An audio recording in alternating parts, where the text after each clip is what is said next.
Shoulder से related कौन कौन सी प्रॉब्लम होती है, तो यहाँ पे दिखाया गया है। रोटेट भी हम देखेंगे किस प्रकार से उनको इस्तेमाल कर सकते हैं। इसके अलग तरह के एक्सटेंशन के बारे में, अब ये नई अटैचमेंट है, आप देख सकते हैं। आप यहाँ पे इसको रिमूव करके पैर में बहुत सारे ऐसे पॉइंट्स होते हैं जो पूरी बॉडी को स्टिमुलेट कर रहे हैं। तो आप हिप को कौन कौन सी प्रॉब्लम्स में आप इनका इस्तेमाल कर सकते हैं। हिप में कौन कौन सी प्रॉब्लम होती है, अर्थराइटिस है, सर्जरी हो गई।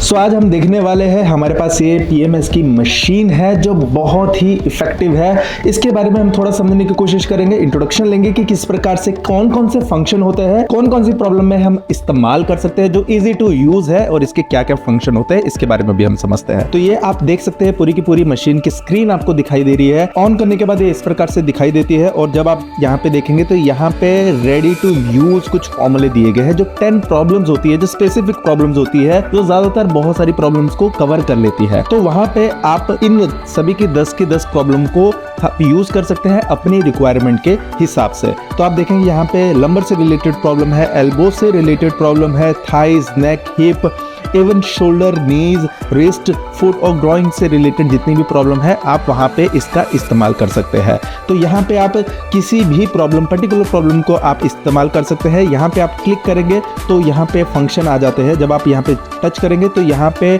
आप अपने हिसाब से, अपने रिक्वायरमेंट के हिसाब से फ्रिक्वेंसी को सेट कर सकते हैं। यहाँ पे ऑप्शंस आपको दिखाई देंगे। आप चाहे तो अपनी फ्रिक्वेंसी कितनी आपको रखनी है, कितने लेवल पे आपको उसको इस्तेमाल करना है, तो यहाँ पे आप क्लिक करेंगे तो ऑन हो जाती है, वो फ्रिक्वेंसी ऑन हो जाती है। आपको अपनी रिक्वायरमेंट के हिसाब से आप इनको ऑन कर सकते हो, और अगर आपको रिक्वायरमेंट नहीं है तो आप इन्हें ऑफ कर सकते हो। जितनी फ्रीक्वेंसी रखनी है उसके हिसाब से आप सेट कर सकते हो। अगर आपको इस सभी को रीसेट करना है तो यहाँ पे आप दबाएंगे तो रीसेट हो जाती है, अपनी एक्चुअल सेटिंग्स पे बाय डिफॉल्ट जो सेटिंग होती है वहाँ पे चली जाती है।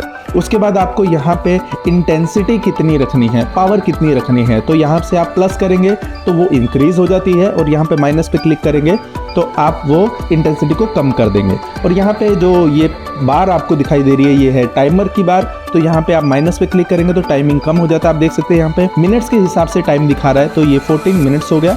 तो हमें समझो ट्रीटमेंट 10 मिनट का देना है, तो बढ़ाने के लिए यहाँ प्लस दबाएंगे, और माइनस दबाने से टाइमिंग कम हो जाती है। और जब यहाँ पे स्टार्ट पे क्लिक करेंगे तो आपका प्रोसीजर स्टार्ट हो जाता है। बट अगर आपको शोल्डर से रिलेटेड क्या प्रॉब्लम है उसके बारे में जानना है, तो यहाँ पे आप क्लिक जब आप करेंगे तो आप देखेंगे शोल्डर से रिलेटेड कौन कौन सी प्रॉब्लम होती है। तो यहाँ पे दिखाया गया है रोटेटर कफ की अगर प्रॉब्लम है, आपको शोल्डर मूवमेंट करने में प्रॉब्लम है, तो आप यहाँ पे इन सभी प्रॉब्लम से, यहाँ पे देखिए सब डिटेल में दिया गया है कौन कौन सी प्रॉब्लम्स में आप इसको यूज कर सकते हैं शोल्डर की फ्रीक्वेंसी को। उसके बाद नी पे आप देखेंगे तो नी से रिलेटेड आपको ऑर्थराइटिस की अगर आपको प्रॉब्लम है, नी के पटेला की अगर आपको प्रॉब्लम है, या आपके मसल एट्रोफी हो रही है, उसमें जो टिश्यूज होते हैं वो कम होते जा रहे हैं, उसके हिसाब से इंजरी की अगर प्रॉब्लम है, तो यहाँ पे सभी के सब जो गाइडेंस है वो आपको दिया गया है। वहाँ पे आप देख सकते हैं, यहाँ पे क्लिक करके देखिए पूरे के पूरे सीक्वेंस में दिए गए हैं कौन कौन सी प्रॉब्लम्स में आप इनका इस्तेमाल कर सकते हैं। हिप में कौन कौन सी प्रॉब्लम होती है, अर्थराइटिस है, सर्जरी हो गई है,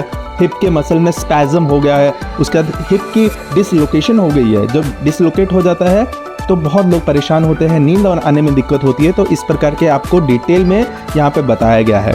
तो यहाँ पे आप देखेंगे आपको ST मोड दिया गया है और MT मोड दिया गया है, तो आप उस हिसाब से फ्रिक्वेंसी को सेट कर सकते हैं। आप उसको ऑटोमेटेड कर सकते हैं या आप मैनुअल कर सकते हैं अपने हिसाब से, अपनी रिक्वायरमेंट के हिसाब से। जब आपने सब कुछ सेट कर दिया है तो आपको ये सभी को सेट करने के बाद यहाँ पे आप स्टार्ट पे जब आप क्लिक करेंगे, स्टार्ट पे क्लिक करने के बाद टाइमिंग को सेट करने के बाद आपको क्या करना होता है, स्टार्ट करेंगे। तो ये स्टार्ट करने के बाद यहाँ मशीन से आपकी फ्रीक्वेंसी है वो ट्रांसफर होती है। यहाँ पे आपके पास ये अटैचमेंट आती है, इस प्रकार के अटैचमेंट से आप पर्सन को ट्रीटमेंट दे सकते हो इस अटैचमेंट के थ्रू।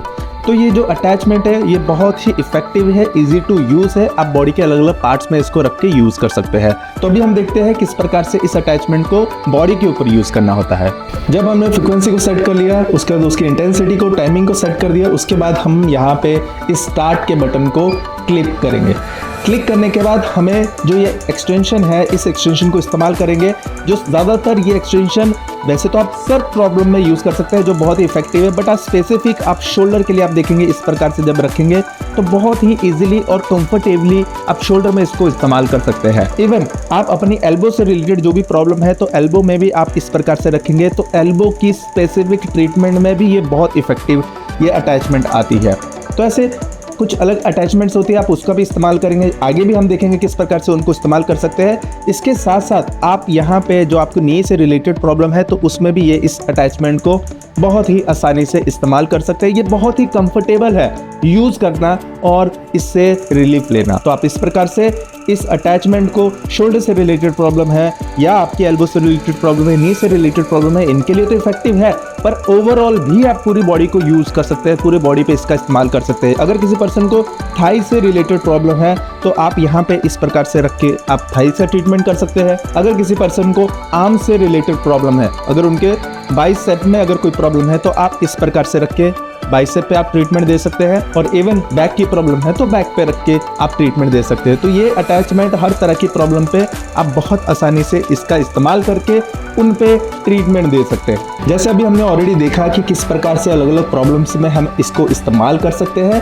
अभी हमने देखा था अलग तरह के एक्सटेंशन के बारे में। अभी ये नई अटैचमेंट है, आप देख सकते हैं, आप यहाँ पे इसको रिमूव करके ये दूसरी अटैचमेंट का इस्तेमाल कर सकते हैं। इस एक्सटेंशन को जब आप यूज करते हैं तो ये अलग अलग प्रॉब्लम्स में भी आप इसको इस्तेमाल कर सकते हैं। उस अटैचमेंट को भी आप सब प्रॉब्लम में यूज कर सकते हैं, पर इसको आप डिफरेंट लेवल पे आप यूज कर सकते हैं, बॉडी के अलग अलग पार्ट्स में इसको इस्तेमाल कर सकते हैं। तो हम यहाँ पे क्या करेंगे, इसको स्टार्ट पे क्लिक कर देंगे, जिससे हमारी मशीन स्टार्ट हो गई है। स्टार्ट होने के बाद हम यहाँ पे जो बैक की प्रॉब्लम है, जैसे अगर स्कैपुला की प्रॉब्लम है, स्पाइन ऑफ स्कैपुला की अगर प्रॉब्लम है तो ये बहुत ही इफेक्टिव होता है उस पर्टिकुलर पोर्शन में स्टिमुलेशन देने के लिए। तो आप इस प्रकार से पूरे के पूरे एरिया को कवर कर रहे हैं और जिससे स्टिमुलेशन का लेवल बहुत अच्छे से इंक्रीज होता है उस पर्टिकुलर एरिया में। तो अगर आप यहाँ पे फोकस कर रहे हैं तो नॉट ओनली इस एरिया पे इफेक्ट पड़ रहा है, बट ये पूरी की पूरी बॉडी पे भी इफेक्ट कर रहा है। तो आप इसे राइट साइड, लेफ्ट साइड इस प्रकार से इस्तेमाल कर सकते हैं। अपने मिड बैक में यूज कर सकते हैं, ये आपकी मिड बैक है तो मिड बैक में आप दोनों साइड यूज कर सकते हैं। अगर आपको लोअर बैक की, कमर की अगर प्रॉब्लम रहती है तो आप इस प्रकार से इसको यूज कर सकते हैं। अगर आपको हिप से रिलेटेड प्रॉब्लम है तो आप हिप से आप दोनों साइड, दोनों की दोनों हिप में बैठने से नमनेस आ जाती है, वहाँ पे सर्कुलेशन नहीं हो सकता हो रहा है, वहाँ पे नमनेस की वजह से लोगों को सुन्नपन आना स्टार्ट हो जाता है, वहाँ पे सेंसेशन कम होना स्टार्ट हो जाती है। तो इस प्रकार से आप इस ट्रीटमेंट का इस्तेमाल कर सकते हैं। अगर किसी पर्सन को थाई से रिलेटेड प्रॉब्लम है, आपकी हैमस्ट्रिंग से रिलेटेड प्रॉब्लम है, तो आप हैमस्ट्रिंग्स को इस्तेमाल कर सकते हो। इस प्रकार से बहुत ही इफेक्टिव ढंग से आप ट्रीटमेंट दे सकते हैं दोनों साइड। मैं आपको क्विकली बताते जा रहा हूँ किस प्रकार से इसको इस्तेमाल करना होता है। उसके बाद अगर आपको नी की प्रॉब्लम है तो नी के बैक साइड भी आप इस प्रकार से स्टिमुलेशन दे सकते हैं, दोनों की दोनों साइड में। अगर काफ्स की प्रॉब्लम है तो काफ्स में आप इस प्रकार से रख के स्टिमुलेशन दे सकते हैं, दोनों के दोनों काफ्स में। उसके बाद आप देखेंगे अगर नी की प्रॉब्लम पे आपको बहुत अच्छा रिजल्ट मिला। उसके साथ साथ जब आपके हील से रिलेटेड अगर आपको प्रॉब्लम है तो आप इस अटैचमेंट को इस प्रकार से यूज़ कर सकते हैं।